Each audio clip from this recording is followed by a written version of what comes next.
দেখো আজকে আমরা পড়বো হলো উপসর্গ। তাহলে আমাদের প্রথমে জানতে হবে যে উপসর্গ জিনিসটা কি। উপসর্গ হলো এমন কতগুলো অব্যয় যেগুলো ধাতুর আগে বসে অর্থের পরিবর্তনটা ঘটিয়ে দেয়। মানে যে শব্দটা ছিল সেই শব্দটার মানেটা পুরোটাই পরিবর্তন হয় নতুন শব্দটা যোগ করার পর।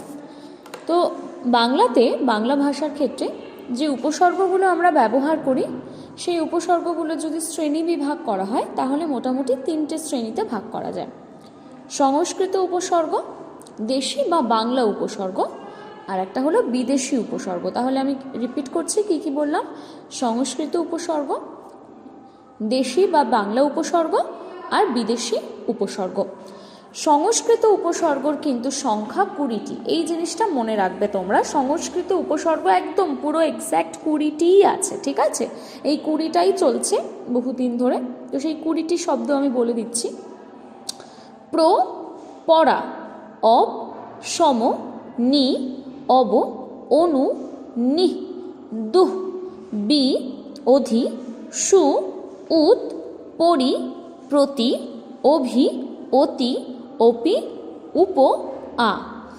এগুলো ছাড়াও পাণিনি মানে ব্যাকরণবিদ, সংস্কৃত ব্যাকরণে যিনি অত্যন্ত জ্ঞানী একজন মানুষ পাণিনি, তিনি আরও 2টো উপসর্গ যোগ করেছেন। সেটা হলো নিশ আর দুষ।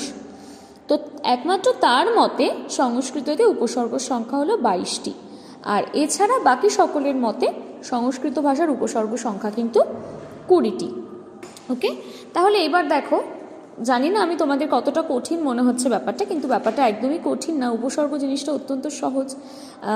আমি একটুখানি উদাহরণ দিয়ে বোঝাই। যেমন ধরো প্রবেশিকা। তো এই যে প্র কথাটা আমি ব্যবহার করলাম, এটা কিন্তু একটা উপসর্গ। অনুগমন, এই যে এখানে গমনের আগে আমি কি ব্যবহার করলাম, অনৈরস্যকারী নু, অনু, এটা কিন্তু উপসর্গ। উপকার, তাহলে এই যে ও ব্যবহার করলাম বা অনুকার, এই প্রথম শব্দগুলো, প্রথমটা বা দুটো, এগুলো কিন্তু সবটাই উপসর্গ। তো পরা দিয়ে একটা আমি উদাহরণ বলি। পরাক্রম বা পরাধীন হয়। সম দিয়ে সমবেত বা সঙ্গীত। নি দিয়ে নিদারুণ। অনু দিয়ে অনুশোচনা, অনুগমন, এগুলো হলো উপসর্গ। অত্যন্ত ইজি জিনিস। আচ্ছা, এবার একটুখানি বলি কয়েকটা বাংলা উপসর্গের কথা বলি। বাংলা উপসর্গ প্রচুর হয়। যেমন ধরো অজানা, অচেনা, অনর, প্রত্যেকটা শব্দের আগে অ যেগুলো যুক্ত হচ্ছে, তো এটাই হলো জানার আগে অযুক্ত হয়ে গেল অজানা, তো এটা হলো উপসর্গ। আ দিয়ে আকাল, আনাড়ি। সু দিয়ে সুজন, সুদিন। অনা দিয়ে অনাহার, অনাবৃষ্টি, এগুলো হলো উপসর্গ। পাতি দিয়ে পাতিলেবু, পাতিহাঁস। তে দিয়ে তেপায়া, তে মাথা, এই টোটাল জিনিসটা হলো উপসর্গ। এরপর দেখো বিদেশি উপসর্গ বলি। ফি, ফি বছর, আমরা বলি না ফি বছর মানে ফির বছর, পরের বছর, তো ফি। ব, ব কলম। খাস, খাস মহল। দর, দর দিয়ে হলো দর পাকা বা দর পোড়া। বধ, বধটাও কিন্তু আমরা এত ইউজ করি কি আমরা জানি না হয়তো অনেক ক্ষেত্রেই, বিদেশি উপসর্গ। হ্যাঁ, বধ দিয়ে হলো বধ মেজাজ, বধ হজম, বধ মাইশ, বধ নাম। না দিয়ে নারাজ, নাকচ, নাবালক। নিম দিয়ে নিম হাকিম, নিম খুন, এইগুলো। আর এছাড়াও ইংলিশের কয়েকটি উপসর্গ, ইংরাজির কয়েকটি উপসর্গ আছে, যেইটা এই জিনিসটা আবার স্পেশাল করে একটু মনে রাখতে হবে। তো ইংরাজির উপসর্গগুলোও কিন্তু আমরা ব্যবহার করি। হেড, সাব, ফুল, মিনি, হাফ, ডাবল। তো হেড, হেড দিয়ে হেড মাস্টার, হেড পণ্ডিত, হেড ক্লার্ক। সাব দিয়ে সাব জজ, sub deputy, sub inspector.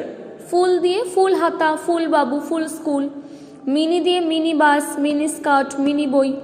Half দিয়ে হাফ হাতা, হাফ ডজন, হাফ প্যান্ট। আর ডাবল দিয়ে ডাবল ডিম, ডাবল খাট। এই যে এগুলো হলো মোটামুটি ইংরেজি ভাষার উপসর্গ। আচ্ছা, এবারে আমরা শিখব হলো অনুসর্গ। অনুসর্গ কি? বাংলা ভাষায় এমন কতগুলো পদ আছে বিশেষ্য বা সর্বনাম পদের পরে বসে সেই আগের বিশেষ্য বা সর্বনাম পদটাকে পদটার বিভক্তি হিসেবে কাজ করে, তাকে বলে অনুসর্গ। আমি আবারও ভালো করে বুঝিয়ে বলছি। বাংলা ভাষায় কতগুলো পদ আছে যেই পদগুলো বিশেষ্য বা সর্বনাম পদের পরে বসে, এই জিনিসটা যেন ক্লিয়ার থাকে। উপসর্গ কিন্তু আগে বসে, অনুসর্গ কিন্তু পরে বসে। তো পরে বসে সেই যে আগের বিশেষ্য এবং সর্বনাম পদটা ছিল তার বিভক্তি হিসেবে কাজ করে, একে বলে অনুসর্গ। ওকে, অনুসর্গর মধ্যে বাংলায় অনেকগুলো অনুসর্গ আছে, তবুও তুলনামূলক যদি আমরা দেখি উপসর্গের তুলনায় কিন্তু অনেক কম। হ্যাঁ, তো অনুসর্গগুলোর মধ্যে যেমন আছে দ্বারা, দিয়া, কর্তৃক, হেতু, তরে, জন্য, সাহায্যে, নিমিত্ত, পাশে, নিকটে, কাছে, মাঝে, উপর, ভিতর, অবধি, অপেক্ষা, চেয়ে, হতে, থেকে, কারণে, হইতে, উদ্দেশ্যে, অন্বেষণে, সন্ধানে ইত্যাদি। এইগুলো হলো বাংলার মোটামুটি এইগুলোই অনুসর্গ। ঠিক আছে, এবার অনুসর্গর একটা উদাহরণ আমি দিই। যেমন দুধ থেকে মাখন হয়। এই যে দুধ শব্দটার পরে, দুধ বিশেষ্যটার পরে আমরা কি বসালাম? আমরা বসালাম থেকে। দুধ থেকে মাখন হয়, থেকেটা কিন্তু অনুসর্গ। তোমাদের মনে রাখতে হবে মোটামুটি কয়েকটা অনুসর্গের নাম, তাহলেই তোমাদের কাছে জিনিসটা খুব ক্লিয়ার হয়ে যাবে। আমি যেহেতু একটু আগে বলে দিলাম না কি কি অনুসর্গ আছে, কয়েকটা অনুসর্গের নাম এর মধ্যে থেকে মনে রাখলেই অনেক সোজা হবে। নিমিত্ত অনুসর্গ দিয়ে একটা উদাহরণ দিই। অর্থের নিমিত্ত আমি কাজ করি, এখানে অর্থের পরে নিমিত্ত অনুসর্গ বসছে। সঙ্গে আমি যাই রঙ্গে তো কপাল যায় সঙ্গে, এখানে সঙ্গেটা হলো অনুসর্গ। মাথার চুল পর্যন্ত দেনায় ডুবে আছে, তো এখানে পর্যন্ত হলো অনুসর্গ। মতো, তোমার মতন ছেলে হয় না, মতো হলো অনুসর্গ। বই, তুমি বইকে আমায় দেবে। নেক্সট, তরে, সকলের তরে সকলে আমরা, তাহলে এইগুলো কি? এগুলো হলো অনুসর্গ। ক্লিয়ার?